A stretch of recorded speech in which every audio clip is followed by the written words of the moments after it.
Welcome. I'd like to start our little talk off this afternoon with you just closing your eyes and imagining Bernard Thompson of the Beverly Wilshire Hotel trying to explain this to Miss Vivian. She had a difficult time with a salad fork and a dinner place fork. A little bit in the history of how and why I'm involved with this. I was raised by my great aunts, and part of this silver belonged to my great great aunt Cecilia. It was a gift to her. And then my Aunt Mary Pierce, her daughter, had it, and when she passed away, then Nancy and I ended up with some of it. A lot of this, though, we have added to it because we really treasured the pattern and enjoyed it. So it's something I've grown up with. So the set really is the tail end of what we'll call the Gilded Age, where everything had a reason, everything had a purpose, and you better do it right. The socialites would make sure that the New York Times or the Cleveland Plain Dealer would mention it, that you didn't know what you were doing. So it really is, it has an interesting history. But part of the reason why we've invited you here today is not to just talk about Louis. It's to educate everybody about silver.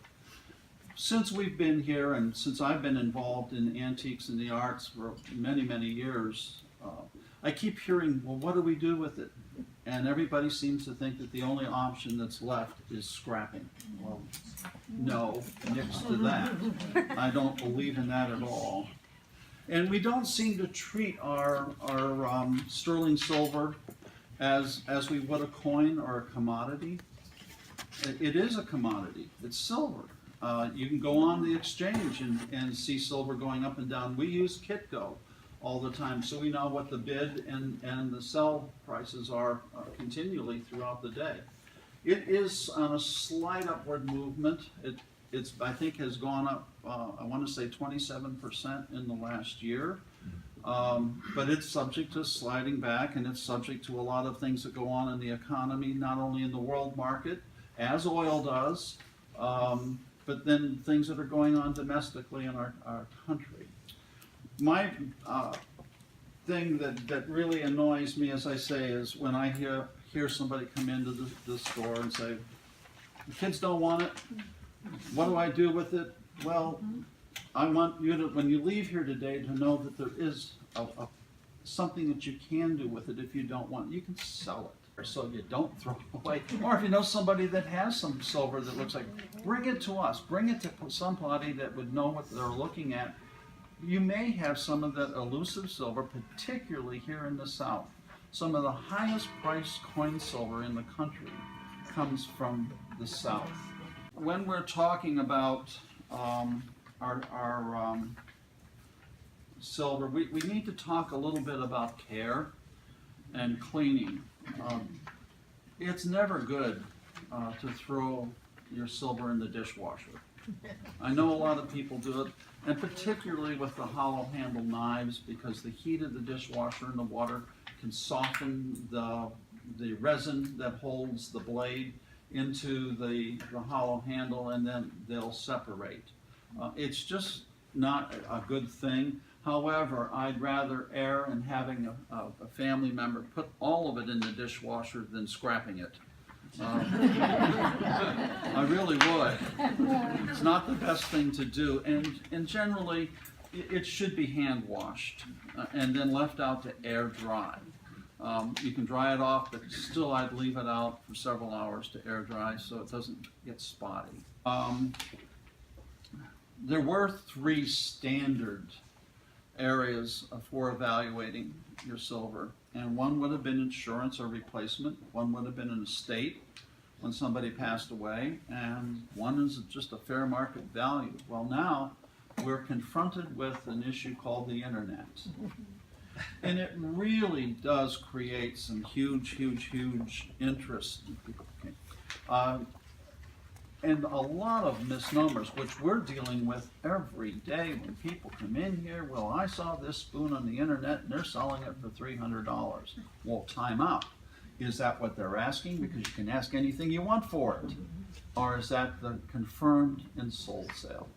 And if you're particularly on eBay, there is a command that you can go look at what somebody has actually paid for these things.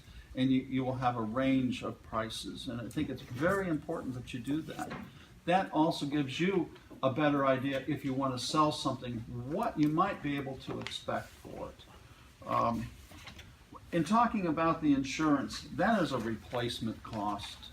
And generally those are high. I've looked at an insurance thing recently. We'll just use the serving spoon here. Had it down for $120. Well, that's not a practical evaluation at all.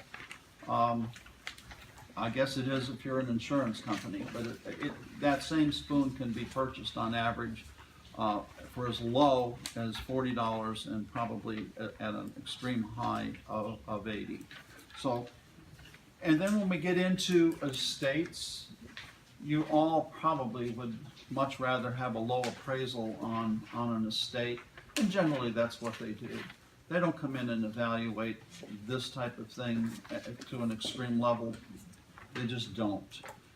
So an estate appraisal is usually much, much lower. And then when you get into your fair market value, that really could be in between the insurance and the estate appraisal. That is where I think most people, at least in our experiences, would be in looking at something, you know, to determine a value, not to buy, obviously, but that would be the close to the fair market value internet.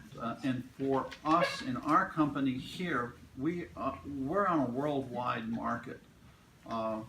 There's stuff going all over the world that we're selling here.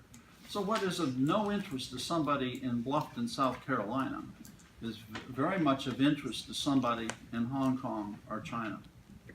And that goes on all the time.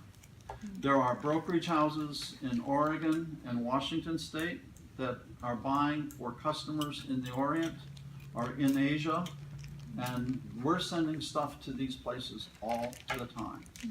And it's so much so that we can identify what it is that they're doing. And they're buying for overseas customers. And they're not afraid to pay for things. This is the one thing I wanted to share with all of you, because this would be the Mona Lisa of. I belong to a DAV chapter in Taunton, Massachusetts. Well, Taunton, Massachusetts is where a lot of the silver plants were located at one point. Reed and Barton was the last one there. I'm not even sure they're there anymore. Along with that were all of a whole collection of smelters. And Jimmy Behar, who was a member of my chapter, was one of these smelters. When he found out what I did as an avocation, he told me this story one day about this couple that came in, I believe from Pembroke. They brought a Paul Revere tea service in and had it melted down. He couldn't stop it. They didn't care. They just wanted the cash for the metal. So $1.3 million Paul Revere tea service was lost forever. Forever. That's sinful. I hope they had a nice meal and they choked on it.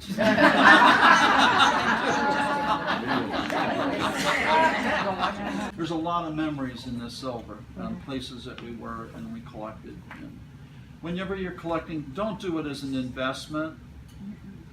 Do it for the fun and the love of it. But in the end, if you're collecting silver, you can always get that ice cream sandwich someday. Don't scrap it.